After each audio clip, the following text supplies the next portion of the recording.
Why I love John Darnielle. This is going to be a bit of a long vlog, but essentially I'm just going to talk about why I love John Darnielle. There's so many reasons, but I'm just going to kind of just pour them out and kind of relate my experience with John and the Mountain Goats. Obviously, I've never met John, but I think, in my opinion, I've been listening to hip-hop music since about 1993. My father was deep into the blues. He was deep into lots of different kinds of music. He was a hippie. He grew up in the 70s. He played guitar when I was 5. It's one of the first things I remember about my father, him playing guitar. He was kind of a folk guy. I got into Bob Dylan around, in my early 20s. I got into like Woody Guthrie, I got into The Doors, I got into all kinds of 60s, 70s music and stuff like that. In addition to having listened to hip hop since I was probably about 11 years old, 10, 11, 12, around there. The reason why I say all that is because I want to say that lyrically, John Darnielle is one of the best lyricists I've ever heard.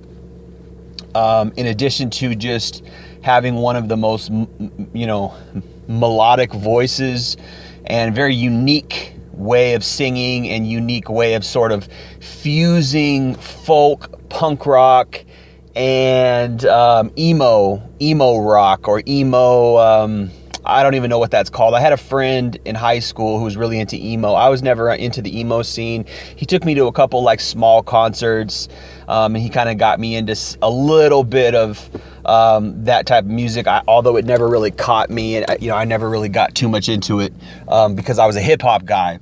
And ironically, me being a hip-hop guy was how I got introduced initially to John, because I'm an A$AP Rock fan. And John did a song with A$AP Rock called Coffee. And that's when I first heard John Darnielle, just at all in general. And I thought, well, this guy's got a great voice, and I like, this guy's kind of cool. So I think I Googled him. I think I was a sophomore in junior college and I was on the computers in the library at college, and I was listening to A$AP Rock. I think it was like 2009, I want to say, right around there, 2008, 2009.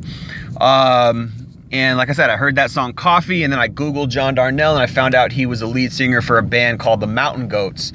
And I was like, that's kind of cool. And I don't think I had time to really listen to his music that particular day. But I've also been a guy, I've always been a guy who goes to the library and kind of reads and stuff like that. I guess you could say a sort of a nerd in a way, but I grew up playing basketball. So I'm not like such a nerd that all I did was hang out in the library, but I've always liked reading. I've always thought the library was super cool.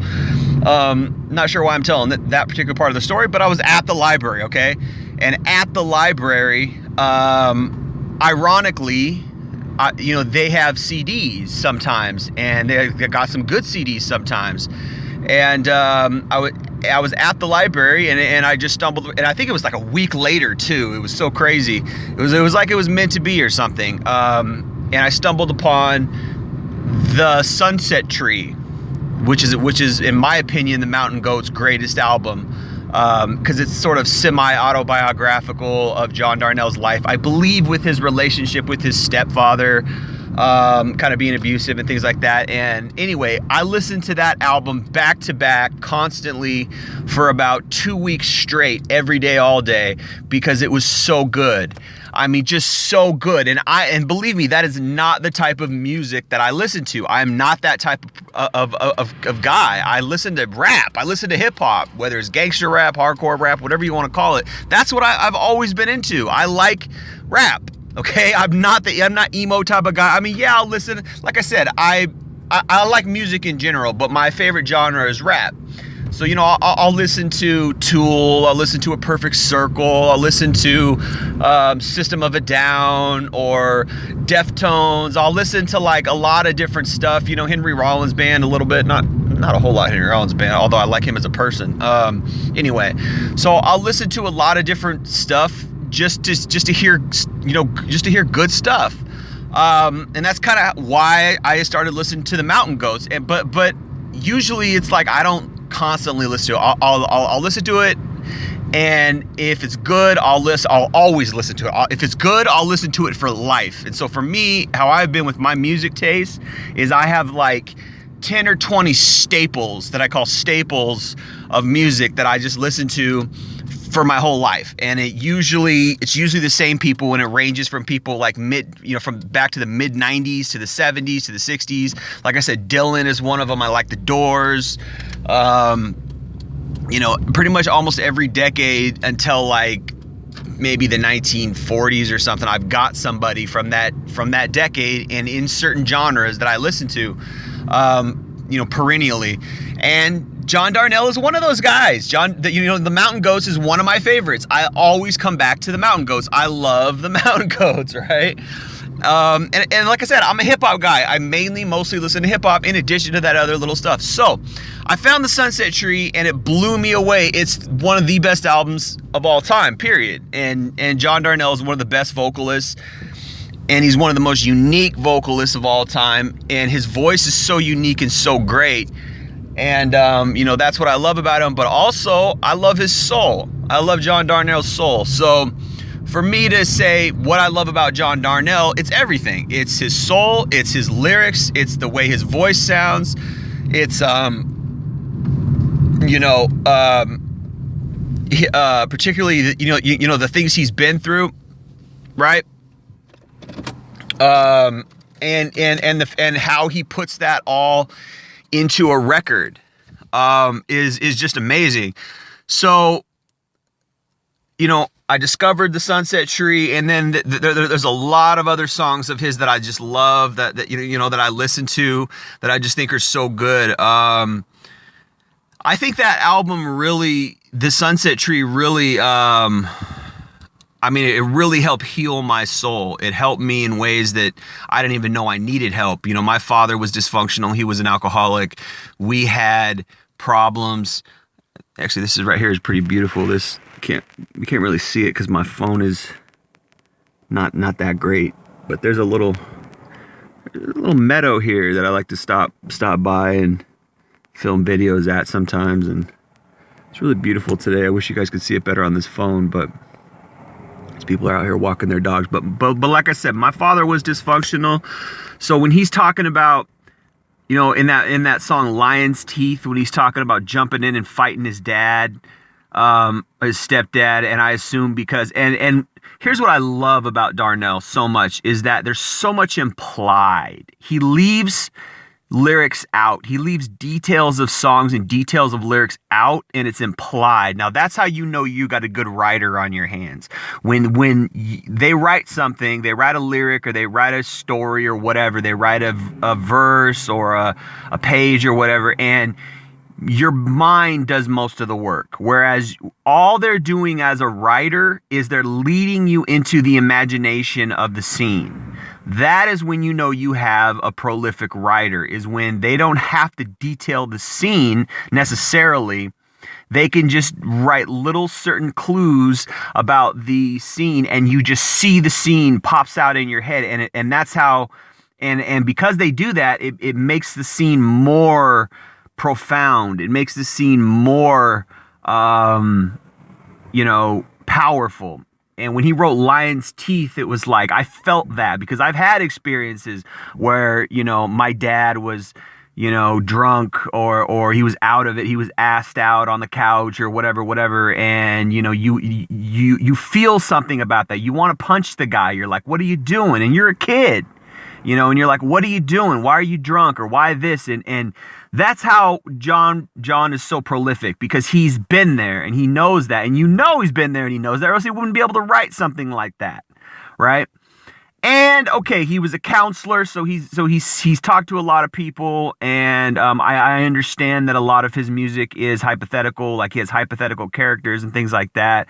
So because he was a counselor, depression and suicide counselor or whatever. I think it was at some Lutheran school, if I'm not mistaken. I think I read that recently.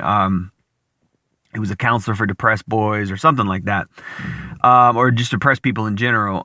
He has a certain, life experience that is just beautiful. On top of that, he's read the Bible, right? He reads the Bible and things like that. And I grew up, reading the Bible. I grew up in church. definitely lesser than more, but I have that background a little bit in my experience, and or a lot in my experience, I should say, and that just makes him that much more cool because he has, he has some just cool flavor, saltiness about his character that really gives him depth as a human being, particularly as a musician, as an artist.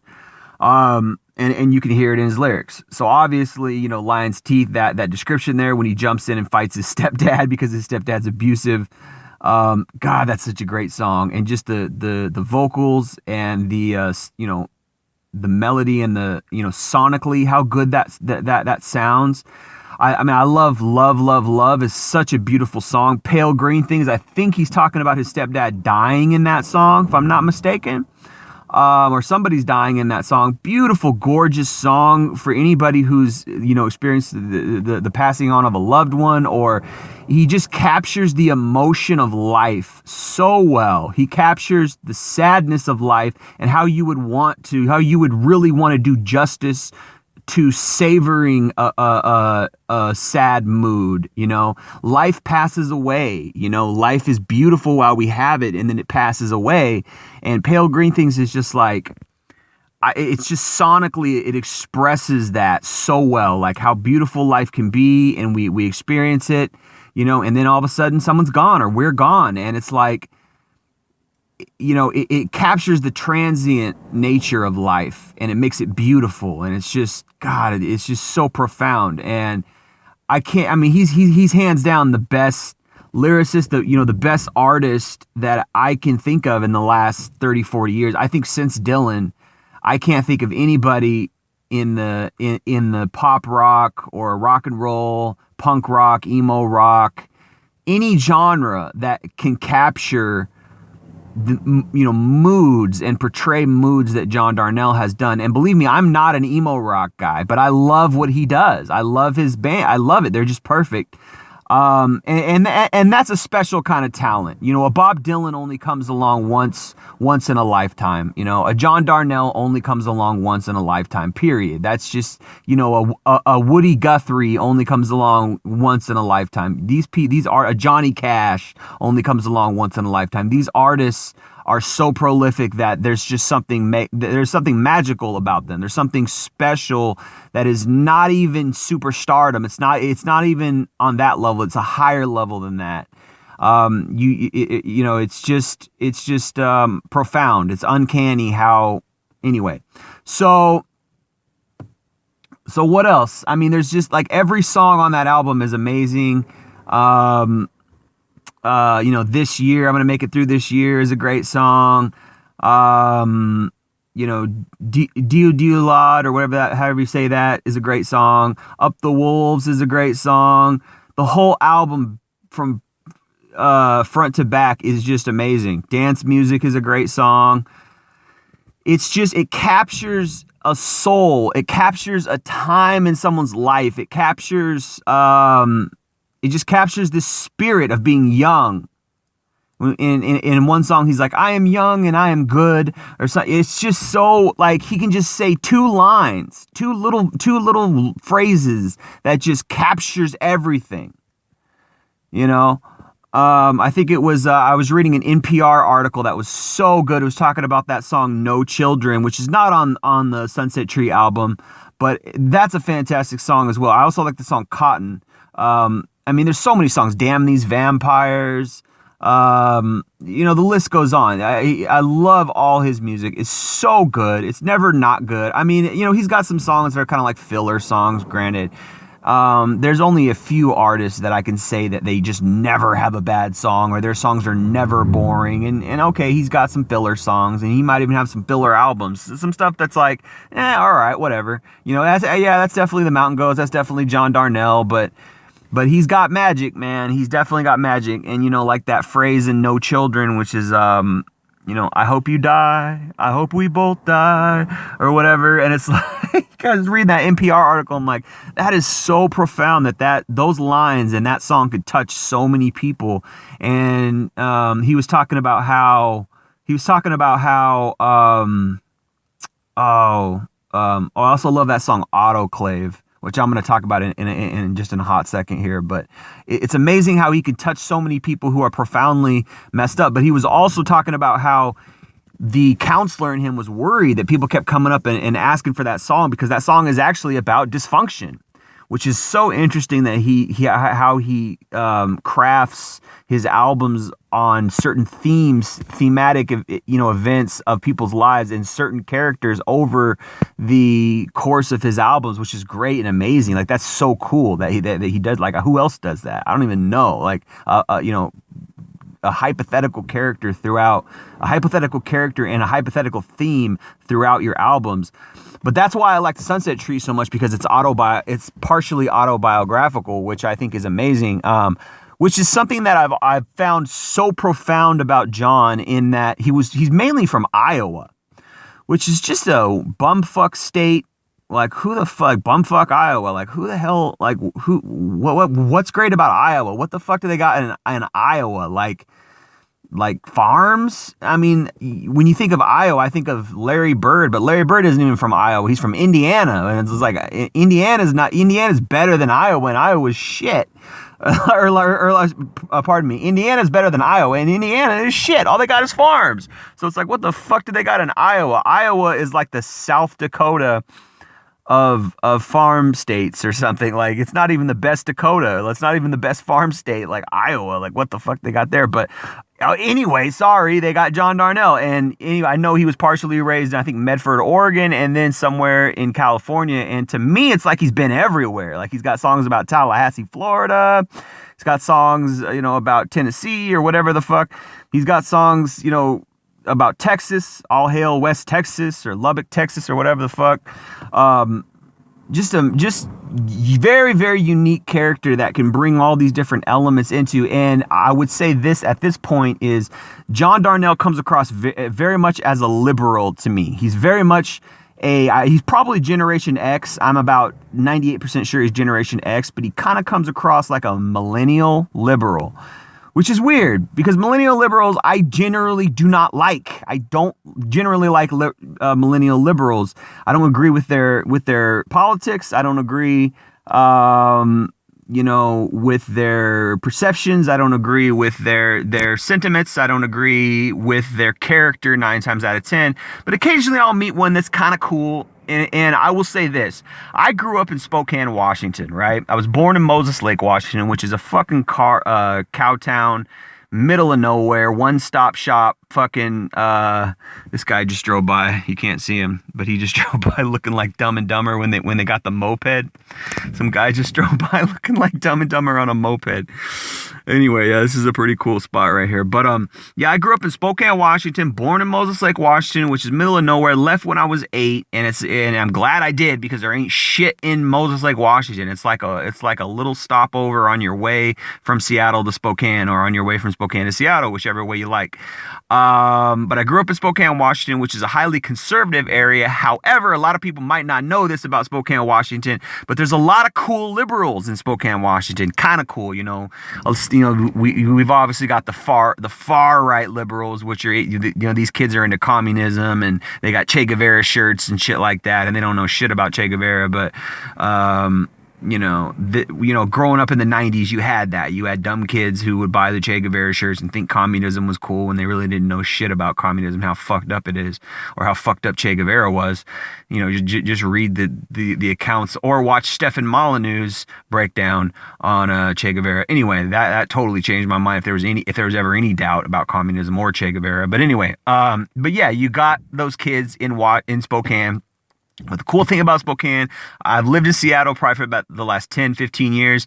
I love Spokane way more than Seattle. Seattle's got its cool parts. There's some cool places here. There's a lot of nice green trees and shit like that. If you're ever going to write a book, Seattle might be a decent place. If you're a loner, you would love Seattle. If you're a bleeding heart liberal, you will love Seattle. If you're a feminist, you will love Seattle. If you like coffee, you like being alone, if you're metrosexual, you would love Seattle. But not me. I like fucking Spokane. Spokane has character. But the cool thing about Spokane is it has these liberals, and for me to say that is crazy because I can't stand liberals. I can't stand Democrats 9 times out of 10. That's because I came from a place when I used to think I was liberal when I was younger. I used to think I was liberal until I moved to Seattle and found out how how liberals really are. And then it's like, oh shit, I don't want no parts of this, and I've hated it ever since. But anyway, Spokane, they have these cool liberal guys, and John Darnielle reminds me of those guys. It's just, he's the cool liberal. He's the liberal that, and he might not even be a liberal. I don't know. I don't really know his politics that much, but he sure as hell seems like a bleeding heart emo liberal. And sometimes they're fucking cool. Sometimes. And they got cool ones in Spokane. In Seattle, they do not have cool ones. And so his whole stilo, his whole steez, his whole, persona reminds me of Spokane liberals. And it makes me miss Spokane like a motherfucker. That's why it's hard for me sometimes to listen to John Darnielle's music, because I start reminiscing and getting sad about how much I miss Spokane. Now, like I said, it's a conservative area. Spokane is highly conservative. But within this conservative area, there are some really cool fucking liberals. And they're down-to-earth cool liberals, the good kind. Right, where you wouldn't, they might actually lean Republican, but these guys are kind of liberal, but they're not like your Bible thumping conservative Republicans, right? They're the cool liberal kind of guys that'll have a beer with you. They might make their own wine or brew their own beer, kind of cool liberal shit. So that's what John Darnielle reminds me of. And then I think it was like 2012, 2013, around there, when I saw what he did with Autoclave, and he filmed a Autoclave at the Fremont Troll in Seattle. The Fremont Troll is this cool little like statue that somebody built. You can go watch it. It's a live video called the song is called Autoclave, and John Darnielle is performing solo guitar at the Fremont in front of the Fremont Troll, and it's such a good performance. It's so good, that just, I don't know, man. Like that song is a great song. My Heart is an Autoclave. Oh my God, I love that song, and he just did such a good job. So like, I'm probably gonna end this because I'm starting to gush, because I'm a big fan of John, and I'm a big fan of his music and things like that. So I don't know. Let me think. What else can I say about John Darnielle? Just unique, man. He's the soundtrack to a time period in my life. I lived in a place called Finn Hill, Washington, which is like north Kirkland. Kirkland is like east of Seattle area, and his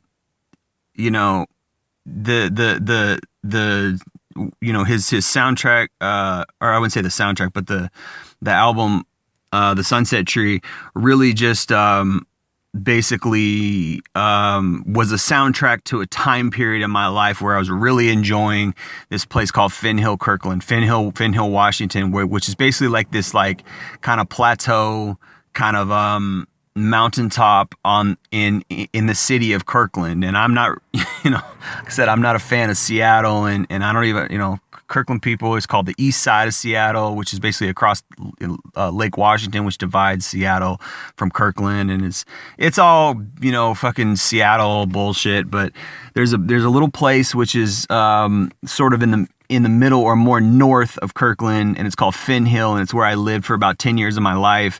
And it's this little cool kept secret, which has really kept me sane. One of the only things that has kept me sane living in the Seattle area is that I've been blessed and been I've been lucky enough to live in some cool areas, and listening to the Sunset Tree in that area, in the Finn Hill area, really was kind of a soundtrack to a time period of my life, because I can't not listen to the Mountain Goats or John Darnielle without being propelled back to that period of my life, without being reminded of that time period, and putting me back to those same feelings and how I felt, driving around the neighborhoods, walking around the neighborhoods in my late 20s. Although, I felt younger.